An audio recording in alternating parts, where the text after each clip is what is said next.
Welcome.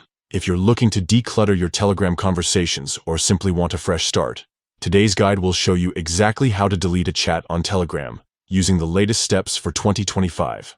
Let's get started. First, open the Telegram app on your device. Make sure you're logged in and ready to go. Once you're inside, scan through your chat list and find the conversation you want to clear.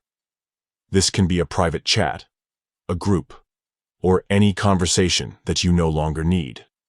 Tap on the chat to open it. You'll see all your messages and media exchanged with that contact or group. Now, look for the three dots icon, usually found in the upper right corner of your screen. Give it a tap to reveal a menu of options. From the menu, select Delete Chat.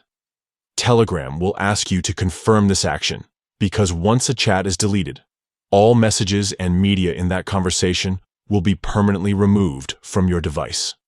If you're sure you want to proceed, tap Confirm. In some cases, especially in private chats, Telegram may give you the option to delete the chat for both sides. If you want the conversation to disappear for the other person as well, make sure to check the box or select the option that says Delete for everyone before confirming. This ensures that the chat is wiped from both your device and the other participant's device, giving you complete control over your privacy. And that's it. The chat is now deleted, and your Telegram inbox is a little cleaner. Remember, these steps work on both mobile and desktop versions of Telegram, so you can manage your conversations wherever you are. Thanks for tuning in. For more quick and easy tech tutorials, don't forget to check out our other guides. Happy chatting!